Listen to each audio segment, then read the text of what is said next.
Bendiciones a todos los alumnos del Seminario Teológico del Sur. Vamos a estar continuando en esta oportunidad con la carta a los hebreos, ¿sí? Una carta de alcance general, donde esta carta tiene una intención claramente de dar una mayor claridad al pueblo judío acerca del cristianismo, ¿no? ¿Quién escribió esta carta? Ahí estamos en un debate que muchos afirman que ha sido el apóstol Pablo, otros dicen que fue Lucas, otro que fue Bernabé, bueno, hasta Apolos, Priscila, Aquila, gente que manejaba la palabra, ¿no?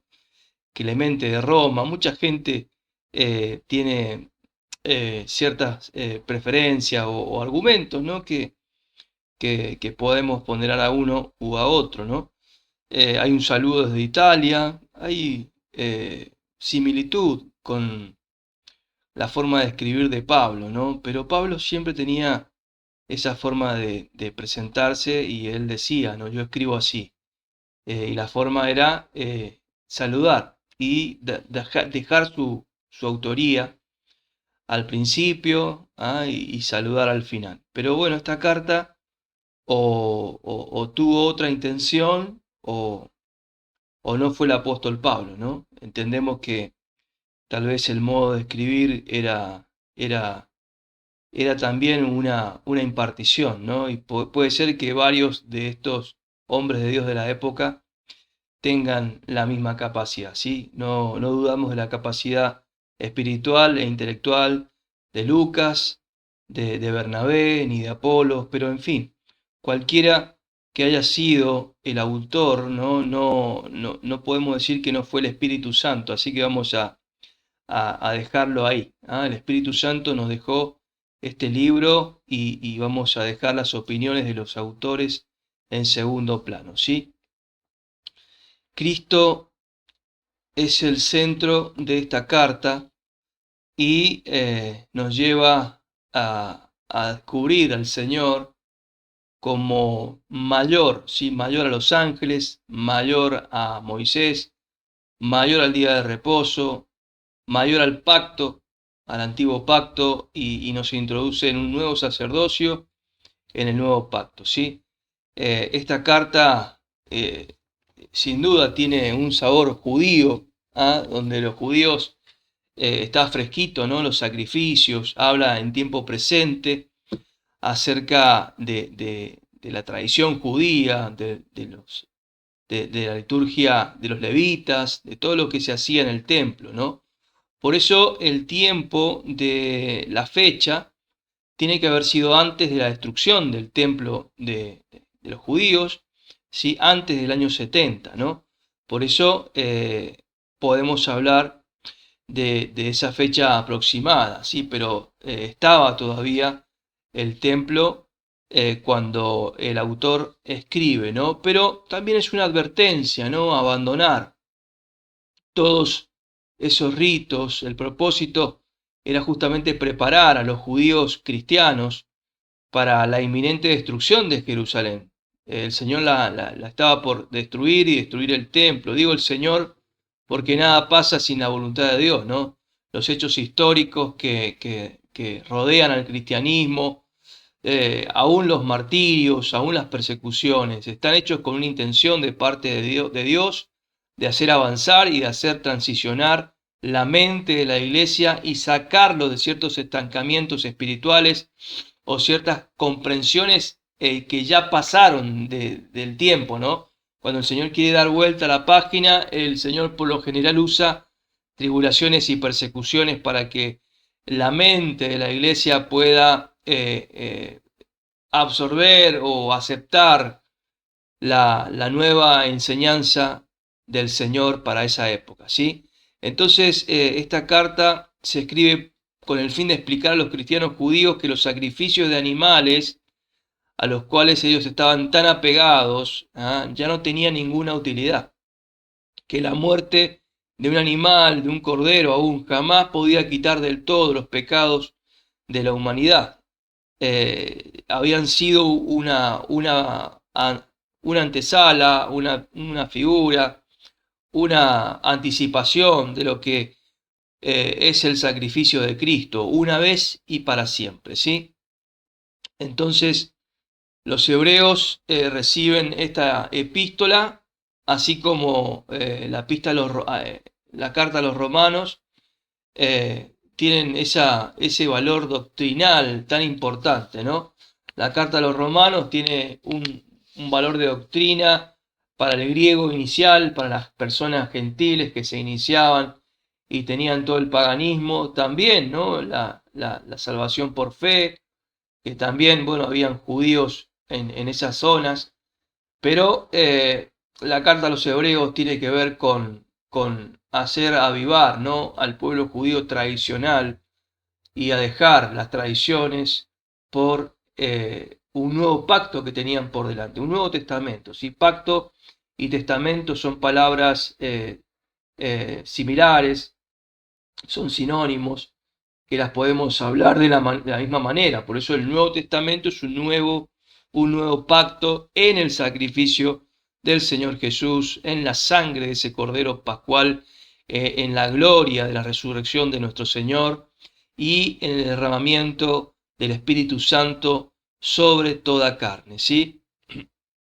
Entonces, el libro de Hebreos habla de la superioridad de Jesús, ¿sí? Jesús es superior a los ángeles aún, ¿sí? ¿Por qué el autor trae los ángeles a colación? Porque habían también doctrinas, Pablo también tuvo que discutir contra gente que traía herejías acerca de los ángeles. Los ángeles son seres creados que son en capacidad y en potencia superior a los hombres, pero en autoridad son menores que los hombres, ¿sí? Y no se les debe prestar adoración, son seres creados. Pero Jesús, siendo hombre, se hizo inferior a los hombres, pero tiene esa autoridad superior, ¿no?, que toda la creación. Entonces hay una supremacía de Jesús sobre toda la creación. El autor a los hebreos lo aclara porque es un punto a aclarar, ¿sí?, que tiene que tener la iglesia, y esta iglesia en particular de esta época, ¿no? Entonces, la salvación que fue anunciada por los mismos ángeles, ¿no? No podemos olvidarla y de dónde la obtuvimos. Y los ángeles eran enviados para dar salvación, pero también dar advertencias y juicio a aquel que no creía el mensaje. Como ocurrió con la ciudad de Sodoma y Gomorra, reciben a los ángeles. Primeramente, a primera mano, ellos no vinieron a destruir, sino vinieron a salvar, ¿sí?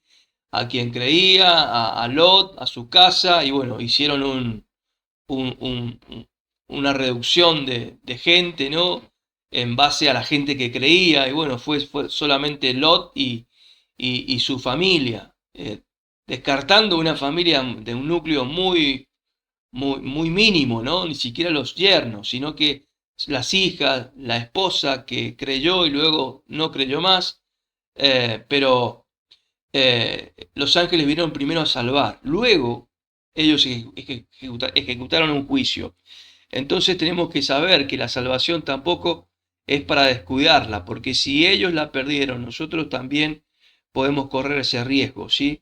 Entonces Jesús se humilló, haciéndose hombre, menor que los ángeles en poder, pero desde ese lugar fue hecho autor de la salvación, entregando su propia vida en rescate por los hombres. El Señor, recuerde que vino a redimir a la raza de creyentes, a los hijos de fe de Abraham, ¿sí? No vino a redimir a los ángeles, ¿sí? Bueno, Jesús, el capítulo 3 nos dice que Jesús es mayor que Moisés, ¿sí? Este siervo fiel que fue Moisés en la casa de Dios, pero Jesús es el Hijo de Dios, o sea, el dueño de la casa, ¿sí? Él es el tabernáculo mismo. O sea, el pueblo de Israel tenía que entender que Jesús era el mismo Señor, el Señor encarnado, ¿sí? El pueblo de Israel no entró en el reposo de Jesús. que Jesús le daba la verdadera tierra prometida. Ellos no tuvieron el reposo por Josué, porque algunos de hecho no entraron en el reposo, dice la palabra, porque fueron desobedientes, ¿no? Entonces Jesús nos da este reposo permanente de entrar en Él, de entrar en la gracia, de entrar en este tiempo de perdón permanente, o ese sacrificio, como dice el libro de Apocalipsis, que el rostro del Señor está como inmolado en una eternidad continua, ¿sí? Que el sacrificio del Señor Jesucristo fue una vez y para siempre, y cada vez que un pecador se arrepiente puede acceder a ese sacrificio, ¿sí? Está totalmente presente, está vigente, es permanente, lo podemos usar cuando lo necesitemos. Por supuesto, no abusar de él porque fue algo muy, muy caro para estar abusando de ese sacrificio. Tenemos que aprender a vivir una vida en madurez, usando al Señor, pero no abusando de esta gracia que hemos recibido, ¿sí? El autor a los Hebreos, ¿no? Nos habla acerca de estas cosas, ¿sí? Que Cristo es superior a todo, a Moisés, al sacerdocio de Aarón, ¿sí? Bueno, a un nuevo pacto, ¿no? El cristianismo es mejor que el judaísmo, está diciendo este libro, ¿sí? Aunque parezca ofensivo para los hebreos, era hacerlos entrar en una dimensión mayor, en lo que Dios quería establecer con toda la humanidad, ¿sí? Con toda la iglesia, o sea, con toda la salvación a todas las naciones, ¿sí?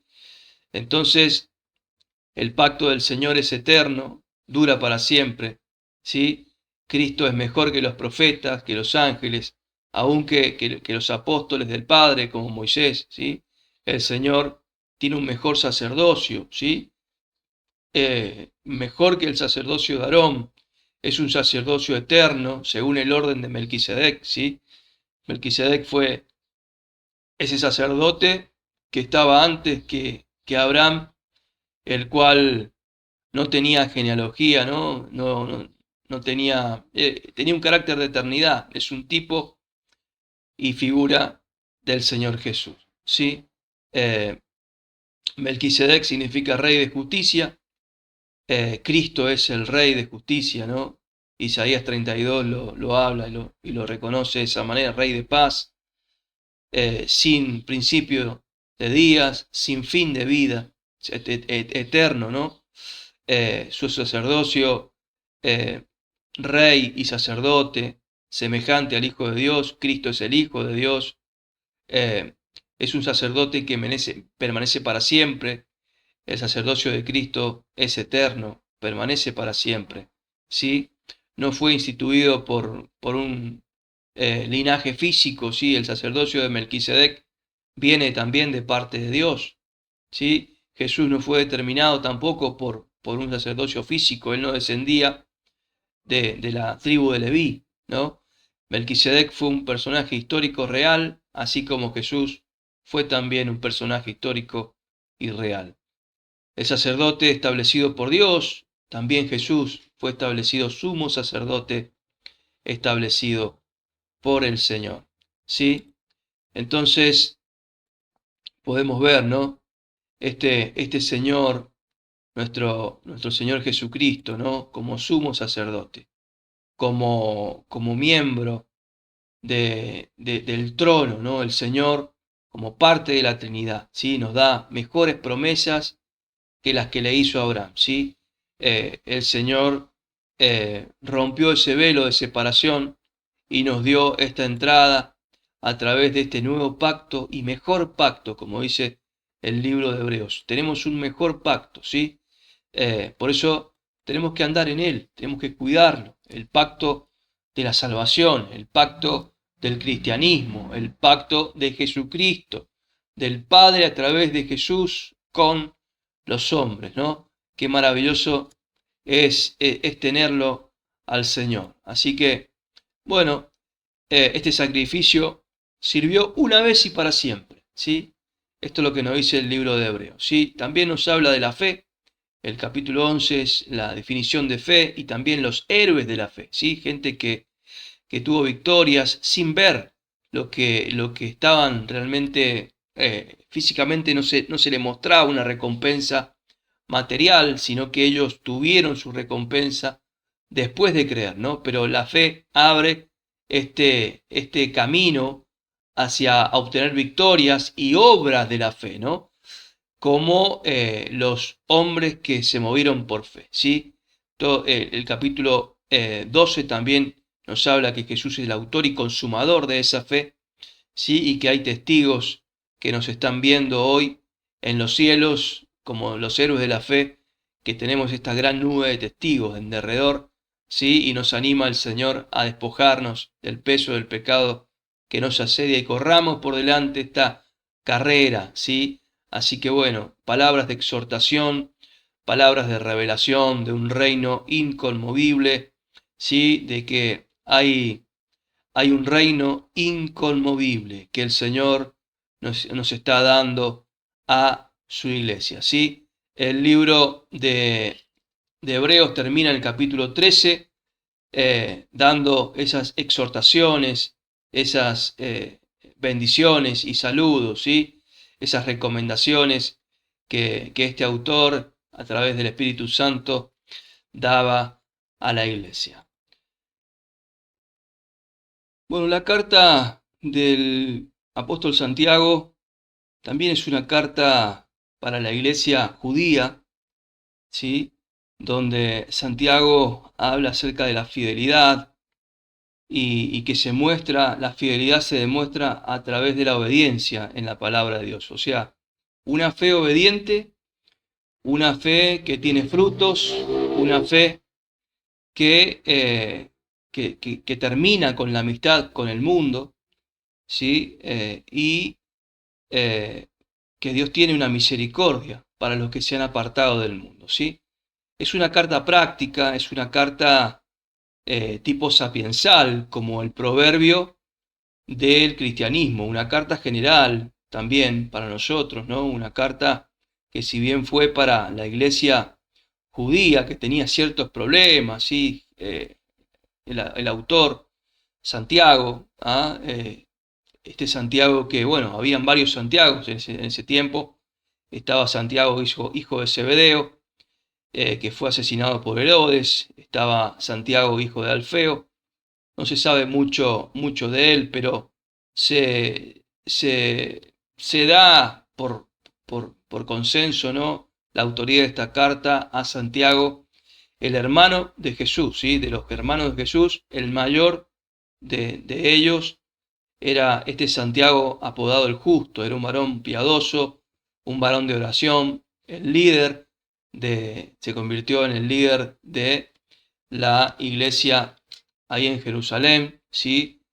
Pedro, Pablo, también cuando tuvieron ese, ese interrogante con respecto a los gentiles, Santiago fue quien dio esa sentencia por el Espíritu Santo de dar lineamientos diferentes a los gentiles, ¿no? De sacarle cargas judaicas de la tradición, ¿sí? Si bien Santiago era un judío que guardaba la ley, ¿sí? Pero luego se transformó en un líder cristiano que proclamó al Señor Jesús como Rey, como supremo sacerdote, como Mesías, ¿sí? De hecho, la muerte de Santiago fue cuando Ananías, el, el sumo sacerdote, ¿no? Eh, lo, junto con los fariseos, los escribas, lo obligaron a confesar, ¿no? Que Jesús no era el Cristo, ¿sí? Y que lo proclamara desde las galerías del templo, que no era el Mesías, porque mucha gente se estaba convirtiendo, muchos judíos se convertían a Cristo, y bueno, ellos querían detener esta conversión del pueblo, pero Jacobo, Santiago, en vez de hacerlo, ¿no? Él hizo todo lo contrario, gritó que Jesús era el Mesías, ¿sí? Era el verdadero Dios, ¿ah? Era el juez del mundo, el Hijo de Dios, y eso provocó que lo mataran, que lo apedrearan, ¿no? Hasta, bueno, alguien se apiadó de él, dice la historia, y le pegó con un garrote, ¿no? Y lo mató. Pero él, mientras oraba de rodillas, también decía, como Jesús, como Esteban, ¿no? Como mártir, que mueren bajo el Espíritu Santo, ¿no? Con total control del Señor en ese momento tan intenso, ¿no? Perdónalos, dijo, Padre, perdónalos porque no saben lo que hacen, ¿sí? Esta es la historia del martirio del apóstol Jacobo, el apóstol Santiago, ¿sí? Esta carta se escribió alrededor del año 50, ¿no? Siendo tal vez la primera carta, ¿no? Escrita para la iglesia judía principalmente, ¿no? Fue la carta más temprana, ¿no? de la iglesia, ¿sí? Entonces, Santiago presenta a Cristo como la verdadera sabiduría, ¿sí? No la sabiduría terrenal, carnal o diabólica, como la define el apóstol ahí en el capítulo 3, ¿no? Hay ciertos predicadores que tal vez por la inteligencia, por poder relacionar ciertos versículos, quieren dar un mensaje, ¿no? Siempre tratando de desprestigiar al Espíritu y a los cristianos del Espíritu, ¿no? Que tal vez no son los más racionales, pero hay vida espiritual cuando el Espíritu Santo se manifiesta en la iglesia. Y eso produce también ciertos desacuerdos racionales en algunos de la iglesia y empiezan a fabricar, de acuerdo aún con la teología, con ciertos versículos bíblicos, y los sacan de contexto porque ese es el error del ser humano cuando trata de interpretar sin el Espíritu la palabra de Dios. Y se produce una sabiduría animal, racional, influenciada muy fuertemente por Satanás, ¿sí? Satanás siempre trata de criticar, de desprestigiar a la iglesia en sus manifestaciones espirituales, siempre va a criticar la adoración, los dones del Espíritu Santo, siempre va a criticar la ofrenda, el diezmo, todos los elementos que el Señor dejó para que la iglesia conozca más a Dios, que dependa más de Dios, que sea un sistema apartado del mundo, que sea una nación santa, ¿sí? Donde el reino de Dios también se manifiesta a través de las leyes de Dios, ¿sí? Todo eso el diablo siempre va a tratar de atacarlo y lo va a hacer a través de gente que usa la palabra y se cree sabia, ¿sí? Una sabiduría terrenal y diabólica. Santiago habla de Jesús como la verdadera sabiduría, ¿sí? Y el tema central, ¿no? De esta epístola es justamente el cristianismo de una manera práctica, ¿sí? De una fe obediente, ¿sí? Nos habla de que la fe, el famoso texto, ¿no? La fe sin obras es muerta, ¿sí? La fe sin obras está muerta, ¿sí? El apóstol Pablo predicaba de una fe que no necesitaba obras para la salvación, solamente creer en Jesús, ¿no? Que de hecho era mucho para el auditorio que tenía Pablo, a los judíos, a los griegos, el creer en Jesucristo y que resucitó y creerlo y aceptarlo ya era mucho. Pero cuando se convertían en el cristianismo, nosotros como iglesia, como dice el apóstol Santiago, no podemos decir que tenemos fe en Jesús si nuestra vida no tiene fruto de esa fe que procesamos. O sea, que el mensaje de Pablo con el mensaje de Santiago no están en desacuerdo, son una continuidad. Lo que habla Santiago es una continuidad de creer. Si nosotros creemos, se producen también obras y cosas, frutos que podemos decir, tengo fe, porque tengo fruto, porque he llegado hasta aquí, porque he obtenido la bendición de Dios, ¿sí? Entonces, bueno, la carta de Santiago también habla de no hacer acepción de personas entre clases sociales. Parece que en esta iglesia habían gente rica que se había vuelto al mundo o los placeres del mundo y también trataban a los pobres de la iglesia de una manera despectiva, ¿sí? Aquí el apóstol condena esa actitud, ¿sí? Y bueno, también habla el tema de, porque parece que también habían problemas, ¿no? Con las ofensas, las palabras que salían y bueno, habla de la lengua, ¿no? De la lengua, ese miembro que dirige y que se jacta de grandes cosas, pero también causa muchos problemas, ¿sí? Bueno, Santiago también nos habla de no tener amistad con el mundo, ¿no? Que la amistad con el mundo es enemistad contra Dios, ¿sí? Son consejos que el apóstol toma, ¿no? De no jactarse del mañana, sino de vivir un presente día a día, en eternidad, eh, alegando, ¿no? Este consejo del Señor Jesucristo, donde cada día trae su propio afán, ¿sí? De no planear tanto el futuro, sino que considerar nuestra vida como, como la hierba, ¿no? Que esa neblina dice que aparece por poco tiempo y luego se desvanece. Así es la vida de nuestro cuerpo. Nuestro cuerpo es un reloj de arena que se ha dado vuelta y está corriendo y tenemos que hacer algo mientras ese tiempo se acaba. Es un tiempo de oportunidad, ¿sí? Es un tiempo de oportunidad donde no podemos vivir en soberbia ni en jactancia con respecto a la riqueza o cosas materiales que podamos tener o la sabiduría humana, natural, que podamos alcanzar, los diplomas, los títulos. Hay una sabiduría que viene del espíritu, ¿no? Que tenemos que ponderar, que tenemos que valorar, que es resultado del trato de Dios con nosotros, del desgaste del viento del espíritu sobre nuestro corazón, ¿sí?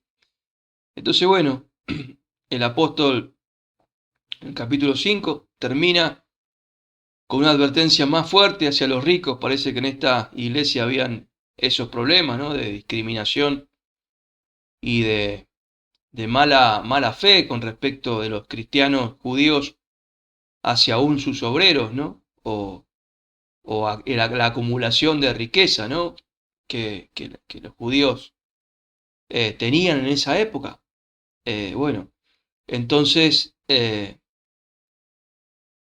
apóstol anima, ¿no? También a tener paciencia en las tribulaciones, en los sufrimientos, hasta la venida del Señor. De esperar ese día como un labrador espera el precioso fruto de la tierra, afirmando en los corazones, ¿sí? Que no nos quejemos unos contra otros, para que no seamos condenados, dice, ¿no? Para que el Señor, que es el juez, está ahí pronto por volver, por regresar, y dará cada uno y juzgará a cada uno de acuerdo a su obra, ¿sí? Entonces, esta oración de fe también que nos enseña con respecto a la oración de los enfermos, ¿sí? A la unción del aceite, este símbolo del Espíritu Santo, ¿no? Pero la oración de fe dice sanará al enfermo, ¿sí? Esto es doctrina de la iglesia. La iglesia cree en la sanidad, en la oración, a través, la sanidad a través de la oración, ¿sí?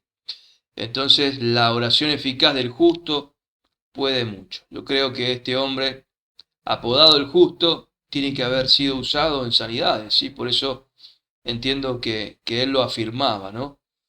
su vida en justicia, su vida de oración, porque decía, Elías era un hombre sujeto a pasiones semejantes a las nuestras. Probablemente, si bien Jacobo era un hombre de oración y apodado el justo, él reconocía que tenía debilidades, pasiones, así como Elías, pero también tenía el poder de la oración, que Dios respondía a sus oraciones, ¿sí? Así como fueron respondidas las oraciones de Elías, así serán respondidas las oraciones de los justos, de aquellos que usan la oración como un medio de manifestar el poder de Dios hacia los incrédulos y también en la iglesia y para la iglesia, ¿sí? Entonces, aquí el apóstol nos termina diciendo y animando de que es necesario hacer volver el corazón de los pecadores al camino del Señor, ¿ah? Para obtener esa ganancia celestial.